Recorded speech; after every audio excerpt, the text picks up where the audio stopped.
Summer is in full swing, and whether you're heading to the beach, the mountains, or just putting on extra miles around town, make sure your vehicle's ready. Stop by Valvoline Instant Oil Change for a 15-minute drive-through oil change. Stay in your vehicle while trusted technicians change your oil, check your tires, lights, and essential fluids. No appointment needed. Valvoline Instant Oil Change, the easy choice for summer driving. Coupons at BayAreaOilChange.com. You know what it is. That's right. It's time to talk money with your money nerd and financial coach. Now, tighten those purse strings and open those ears. It's the Money Talk with Tiff podcast. Welcome back to Money Talk with Tiff. I'm your host, Tiffany Grant, and this is an episode of Tiffany's Take. So today I'm pulling back a curtain I've never pulled back before. You all have never heard about this.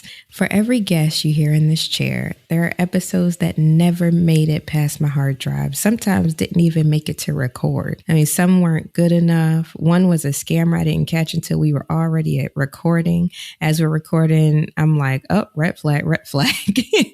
And right now, as I speak, I have 213 unread emails from people who want to sit where you're about to hear someone else sit next week. So this is the process that no one talks about. And I think it's worth talking about because it affects what you get and what you don't. So here's the math, right? I've released over 400 episodes. What you probably don't know is that I've declined more guests than I've accepted. Not because I'm difficult, though sometimes I might be, but because after 8 years, the bar isn't, can this person talk about money? Because everybody can. It's, is this something my audience hasn't heard before from someone they can trust at a time when they actually need it? And that last part is what matters, the timing. Because like I've had brilliant guests pitch topics that I covered 2 months ago. I've had timely topics from people who couldn't demonstrate they actually knew the material. I kid you not, I had one person be a guest on the show, and when I asked them a question, they turned the question back on me. And I'm like, this is supposed to be you demonstrating your expertise. So of course that never made the cut. But the intersection of fresh, credible, and relevant is smaller than you think. So let me tell you about a few more episodes that you've never heard. So one was simply not good. The guest was legitimate. The topic was fine. The recording was clean. But halfway through, I realized we were circling the same point over and over without landing it. So there was no insight, no story, no moment where I thought my listener needs to hear this. And I sat with the file for 2 days. Then I said, nah, I can't do it, because I have to make sure that when people come as guests on this show, they're not just there to sell. They actually are giving something to my audience, and then we can talk about what you have to offer. So that was hours of prep, scheduling, recording, editing, gone, because fine isn't the standard over here.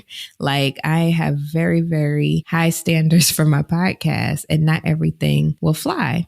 Another one got further. We were recording live, and something the guest said didn't match what I verified. It was a credential that didn't check out, a claim that felt rehearsed in the wrong way. And I kept asking questions, and the answers just kept getting thinner and thinner. So I just went ahead and ended the interview early because, you know, we don't have to waste time here. I don't have to waste my time. You don't have to waste your time. If I know that it's not going to make the cut, we may just end the episode. And that episode doesn't exist. The guest name isn't in my archive.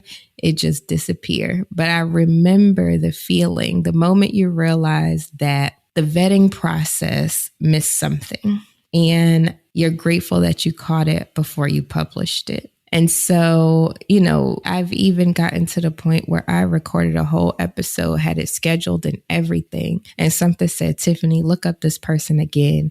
And when I did come to find out, they were a scammer. And I'm like, had I allowed that episode to be released, now I'm attaching my name to this person and they already have open lawsuits. You know what I'm saying?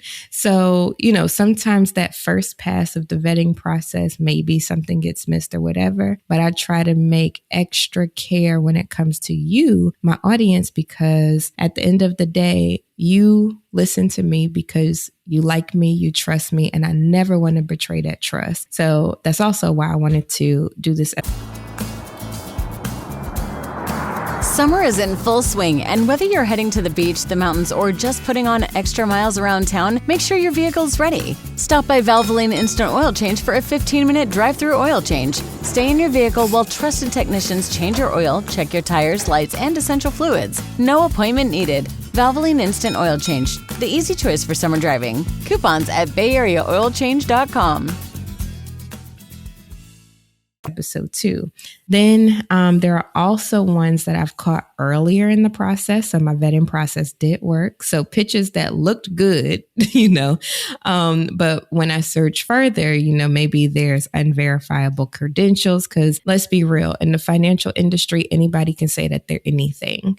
But I'm also going to be checking behind that. What do you have, or what is something where I can say, okay, yeah, this person for sure, whatever. You know what I'm saying? There were some claims that didn't match public records. Oh, I've made over $1 million doing this, that, and the other. Okay. Like, where's the proof of that? There were business models that I wouldn't want my listeners near. I had one guy try to record, and while we were recording, he said something, and I said, oh my gosh, this sounds like an MLM. After we got off the call, I searched it. Lo and behold, it was an MLM, but he was trying to pass it off as his own idea. Because when the pitch came through, I said, oh, this is genius. This is a great business idea, whatever. But then as he was talking, I said, wait a minute. And then once I did my research, I said, oh, so this wasn't his idea. I couldn't release it. So I have a whole file of these, not for gossip, but for pattern recognition, so I can get faster at seeing these red flags and also catching them before they reach your ears. So you might be asking, okay, Tiffany, we get it, but what do you actually check? So here's my process. It's not complicated, but it does take time. So I verify any credentials they say, not just that they have them, but that they mean what the pitch says they mean, because sometimes there's acronyms that could mean something completely different. So I'm looking all of that up. I search for complaints, lawsuits, regulatory actions. I look at their actual platform, not their pitch, their actual real presence. Do they write? Do they teach? Do they have skin in the game, or are they borrowing authority? So after 400 episodes, I also know what I've covered. A guest can be excellent and still not make the cut if their angle is something my audience heard 6 months ago, for instance.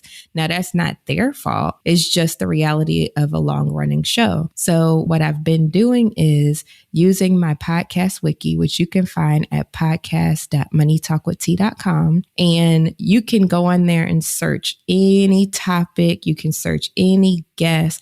All of their stuff will come up. It's a great tool. I just put it out there less than a month ago. So check it out if you haven't. But it actually, that's how I know I've covered almost 4,000 topics on this podcast, because it actually went through and categorized every single theme from every show, which is crazy. But click around. But I use that to see what I've talked about and if this person is bringing a new twist to something I talked about, or if it's something completely different, then they're more apt to come on the show. So then there's the other part that no pitch email accounts for, and that is that I'm recording from Jamaica. So the power goes out, internet fluctuates sometimes. I have 3 kids here, and I'm trying to keep it at a 25-hour work week. So a guest who needs precise scheduling, multiple reschedules, or heavy technical coordination may not fit my operational reality right now. That's not their problem. It's mine, but it's real. And even speaking for myself, my tech setup here, I'm still refining it. Some days it works beautifully. I record without a hitch. Some days I'm troubleshooting instead of recording. And I apologize for all the guests that I've had come on. And I'm like, oh gosh, this is not working. We're going to have to reschedule. You know what I'm saying? But it happens. Solo episodes now, those become strategic, not because I lack guests, but because I can control the variables. So right now I'm recording this episode because the kids are asleep or entertained with something else, I'm like, oh, I could hop on real quick and record and go on about my business. I don't have to figure out, oh, what's your schedule? Can you be on? That type of thing. I don't have to coordinate across the time zones. I don't have to worry about my connection dropping to the guest. I can just record when the power is on and the house is quiet. So solo episodes do work for me, but that brings me something I want to be clear about. Solo episodes are not my backup plan. They're a choice, because there are weeks when I have 3 interviews in the can and I still choose to record solo because the topic is personal or timely or better delivered in my own voice, much like this one. And there are also weeks where a guest may cancel and my backlog is thin and the solo episodes just fill the gaps without filling it with something lesser. So the goal isn't to never record solo. The goal is to never record filler. I want everything that you're listening to on this podcast to do something for you.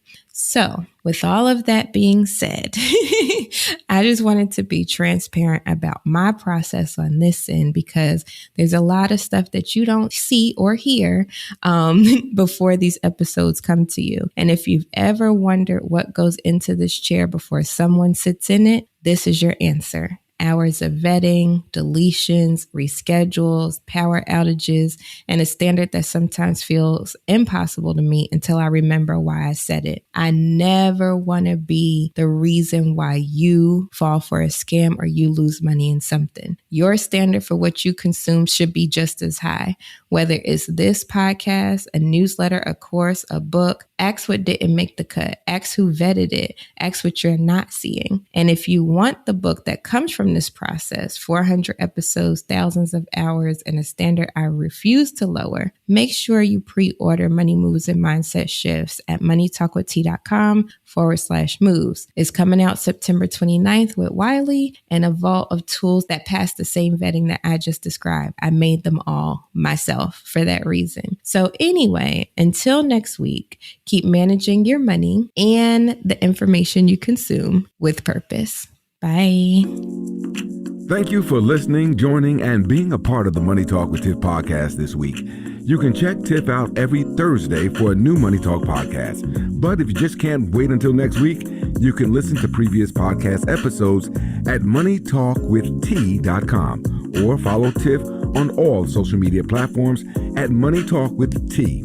Until next time, spend wise by spending less than you make.